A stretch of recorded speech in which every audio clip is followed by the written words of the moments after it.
let's take a look on the concept of the globalization of business. Nowadays, almost everybody could open up a business at their house, work on the table in the backyard, and open up a business and trade stuff over in Asia, in Europe, South America, anywhere on the planet. That's how big globalization is and how easy it's become with technology. A rule of thumb, get the joke, the thumb, can be prepared when you approach a foreign market.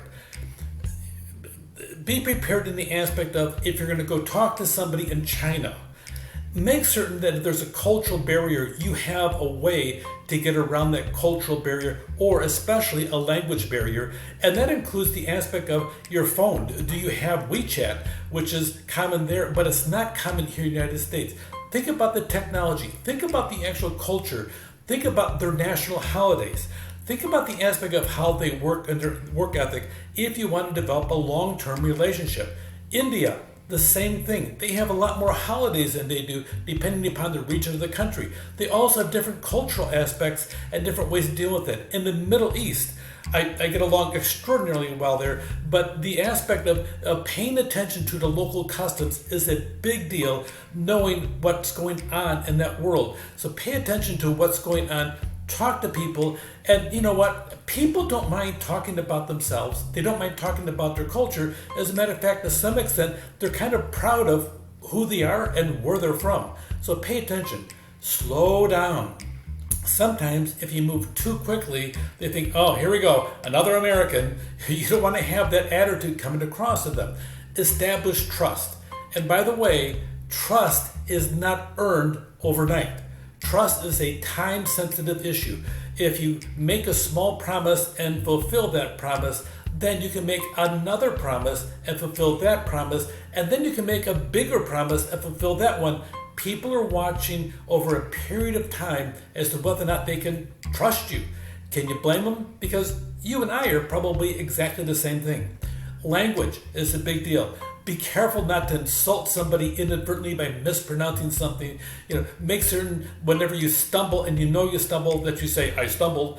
Respect their culture. That includes their holidays. That includes every single aspect of the culture, from bowing to shaking hands to whatever that may be. Be cautious. One time I went into a store and the guy and I had worked multiple times, and it's a matter of, Mohammed, how are you doing? He said, oh, my brother. So him and I had this dialogue, and we've known each other a couple of years, and I started to reach out to shake a woman's hand, and I was cautioned, fortunately, in the process, and I didn't, because that would have been an error in that particular culture.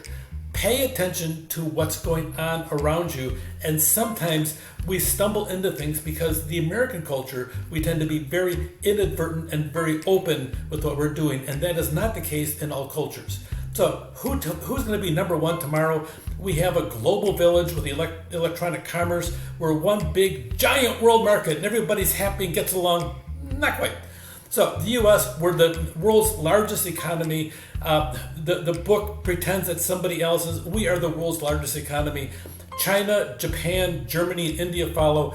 I want you to pay attention to who they are. Okay, China actually is an up-and-comer and used to be our number one trading partner, but with USMCA it changed. I'll talk about that in a little bit. Japan, Germany, India has a population, they just eclipsed China at the time of this recording in numbers. They are a solid capitalistic country with lots of innovation and lots of work ethic. They have some fabulous people that work for them, and they have their top 1%. If you can imagine in a country of 1.4 billion and your top 1% is how many people? I'll let you figure that one out since you're in college. Okay, but that being said, they are up and comers, and we're going to see them rise dramatically and quickly in the world economy. So it's hard telling who's going to be the number one in years to come. A lot of civilization based upon some of the great systems of communications. Go back just for a second and look at Europe and look at the Roman Empire. The Roman Empire, it was nice that they had these fabulous armies and everything else, but the big thing that we found from the Roman Empire is not so much the armies or the military strength they had, but it really was a matter of they built roads throughout almost the entire continent that they worked on European continent and Africa and so on, everywhere they went. The roads, some of them still exist today, and if you go look on the roads are often built with stone, and the stone, especially in swampy areas, will go down 7-8 feet and loaded up with stones to make certain that it stays there, and by golly, they did. The roads were the methodology of communications. So even back then, over 2,000 years ago, you had a great system of communications, and it was the roads, which is how messages were carried in that day and age. Nowadays, our messages can be just like that. We can text people over in Asia with just a snap of the fingers. Literally, it's incredible where we're at. So the internet changed everything, and the whole difference between us and talking to somebody else really is measured in almost just seconds to get across there. The economies of the world are tied together increasingly. Even sometimes countries that don't like each other, they still have money changing hand by the millions and billions in the process. There's a number of benefits to it, but there's some negative too. So the more we trade with a country that has less wealth, then we get cheaper labor. Except for the fact to get the cheaper labor, that means the person that lives next door to you might lose their job because of the fact that the company moved a plant over there. It works both ways. So we talk about a strong dollar. That sounds cool. That says, the American dollar is strong. Oh, that's cute. What that means is that the American dollar is strong and we have more buying power from other countries, but it also means that those countries can afford to buy from us. A weak dollar means that we could sell more goods or export more goods into the global market, where a strong dollar means we can import more goods in the market. Pay attention to what that means. It sounds good to the ears to say we have a strong dollar, except for the fact that that limits the amount of goods people are willing to buy from us for us to export to other countries. So there's positive and negatives to both.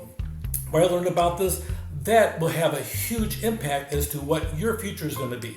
If you can get experience in an international company, that is a huge asset for you. To do that, make certain that the idea is you're dealing with people from another culture, another country. Take the time out to learn about them in the process. So why international management? There's multinational corporations, lots of them. There's multinational organizations. You may have to deal with foreign customers or partners. You may have to deal with foreign employees or suppliers. You may have to work for a foreign firm in the United States, and several of the students that come out of this class have already done that. So that being said, they're going to have different cultures, and they might make some blunders over here in the United States with our laws and all the different things that we have. So focus on the ethnocentric managers of we know best, the polycentric they know best, and the geocentric what is best regardless of the origin. Pay attention to all that's involved. Everybody thinks that their culture is the best culture to deal with, and you can't blame them because they were brought up with that culture. They think their culture is probably better than yours. Sometimes they are in certain areas, and sometimes our culture is better, except for the fact that I'd like to hear what they have to say, because I kind of like sometimes just the variety of seeing people in their own world to see what they're like and to learn something from it and grow a little bit more than I am, and hopefully you can think the same thing of yourself. So small businesses can operate internationally, learn the culture as best you can, and work with the people that are in that region, making certain that you have the opportunity to work from them, learn from them, and actually increase your market share, because, oh wait, that's what business is kind of about. Take care.